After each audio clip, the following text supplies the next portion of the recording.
If you don't puke on leg day, you did it wrong. That was literally the philosophy of my training partners early on in my training career. Was it correct? Was it even necessary? No, of course not. But having that mentality of working brutally hard on leg day is what separates people. It's what separates people from getting mediocre results to those with extremely exceptional legs. And with that said, we're going to talk about the best and the worst leg exercises today. But it should be known that effort and intensity applied to the correct exercises is key for growth. Many people believe if I have the perfect exercise or the best exercise, I could even apply half the effort and still get great results. But I'm here to tell you that even the exercises that are not optimal, but are done with a super high level of effort, will likely get you better results than any groundbreaking new or fad exercise will. So if you're willing to take that insane level of work ethic and apply it to the best exercises, that's how you're going to get great results. So let's get into the best and worst leg exercises for mass. And we're going to start with targeting the quads specifically. Being that they're such a large and strong muscle group, if you want them to grow, you're going to have to get comfortable training with exercises that you can lift some heavy weights on. Of course, always done safely. Number one here on the list is going to be any squat movement. The barbell squat being the most bare bones and basic of them all. Training heavy barbell squats will grow the quads, but also have additional stimulus to the hamstrings, glutes, and lower back, making it one of the most foundational lifts of them all, not just in bodybuilding, but in powerlifting, strength training, and even athletic training. It's a movement anyone should have in their arsenal. Now, over the years, many people have assumed that I'm personally not a fan of machines. And while I do almost always prefer free weight options and mostly barbells and dumbbells, there's a time and place to use a solid machine to grow more muscle. And the quad specifically is a great example. Not leg training as a whole, but quads specifically. And when we talk about a specific exercise, a squatting movement pattern.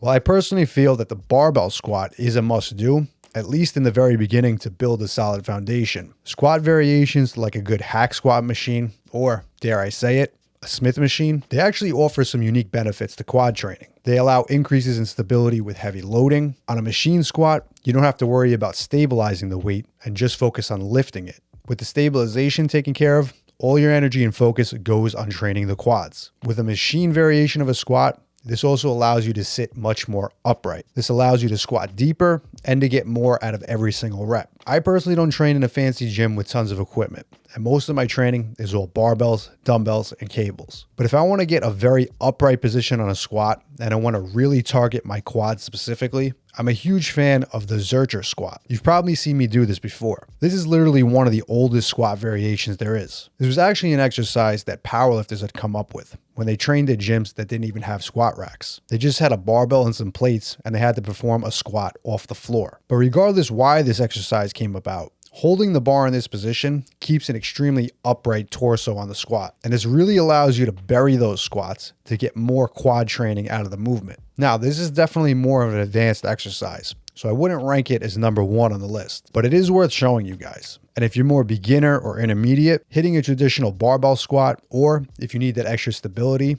a hack squat or Smith machine squat will definitely get the job done. Next, we're going to move on to hamstrings. Another very large, very strong muscle of the lower body. It's going to require you to lift some heavy weights on the basics where you're very strong. For the entire posterior chain, that's going to be a hip hinge movement for sure. That's deadlifts, stiff leg deadlifts, Romanian deadlifts, etc. For bodybuilding specific training, I'm partial to the RDL. This offers some huge advantages, such as constant tension on the target muscle. It also loads the hamstrings in the fully stretched position. And if you compare that to traditional deadlift, where you're setting the weight down each rep on the floor, the RDL is just one of the best movements to build the hamstrings and glutes, not to mention building the entire back. There's also one major advantage of the RDL, depending on your goal. You can alter the technique to make it more of a hamstring specific movement, or a more glute specific movement. For the hamstring specifically, you want to keep just a small bend in the knee and the hips much higher. If you want to train it more glute specifically, you want a larger bend in the knee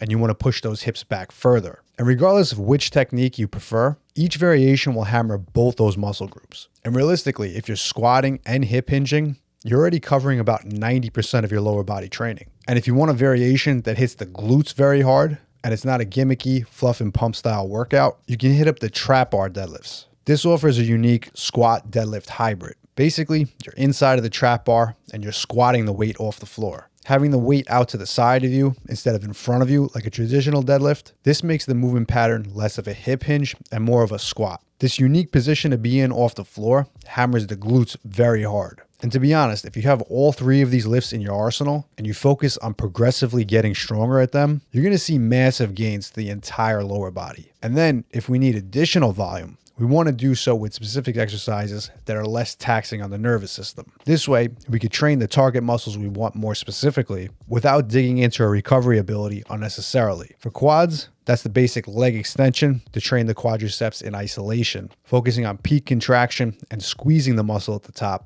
And for the hamstrings, that's a good old hamstring curl machine. Personally, I prefer the seated hamstring curl opposed to the lying leg curl, as less hips and lower back are involved in the movement and it's just more specific. But the key here and the major benefit to any hamstring curl is it loads the muscle in the contracted position. So the tension is the highest when you're squeezing the hamstrings. When you're training a hip hinge, the tension is actually the highest and the stretch position. So if you're loading the muscle fully contracted with hamstring curls and loading the muscle fully stretched with the RDL, you're covering your entire hamstring training needs. After that, it's pretty much just calf work for the rest of the lower body. But that's a topic for another video altogether. But as you can see, leg training is about a few basic movement patterns that work the entire musculature of the lower body. Exercises that can be progressively overloaded safely for long periods of time. And there's many variations and options that can be used if you have specific needs. The key here is leg training is simple, but no, it's not easy. But I promise you, if you're willing to apply a high level of effort to these basic movements, you'll see more growth than you ever will with any fancy or gimmicky exercises. With leg training specifically,